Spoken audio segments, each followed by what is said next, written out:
নফস যখন নিজের দোষ খোঁজে তখন সে হয় নির্বোধ, অর্থাৎ সে নিজের ভুলগুলো দেখতেই পায় না। কিন্তু যখন অন্যের দোষ খোঁজে তখন সে হয়ে যায় মহাজ্ঞানী। সে দুনিয়া ও আখেরাতের সব স্তরের মানুষের খুঁত বের করতে ওস্তাদ। নিজের সমান মর্যাদার কারো ছোট ভুল দেখলেও সে তাকে পাহাড় সমান করে দেখে, অথচ নিজের বেলায় সে যেন অন্ধ।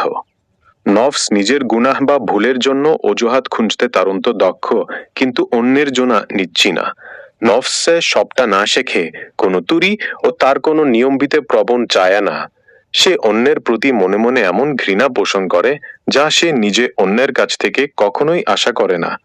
অন্যের কোনো ভুল, পদস্খলন বা বিচ্যুতি দেখলে নিজেকে তার অবস্থানে কল্পনা করুন।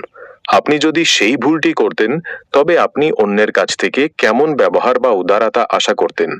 ঠিক সেই ব্যবহারটি এখন তার প্রতি করুন।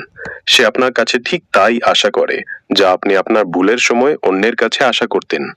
সাফল্য বা নেক আমলের ক্ষেত্রে অন্যের ওপর হিংসা দমনের উপায় হলো অন্যের বিচ্যুতিতে ব্যথিত হওয়া এবং তার কল্যাণে আনন্দিত হওয়া।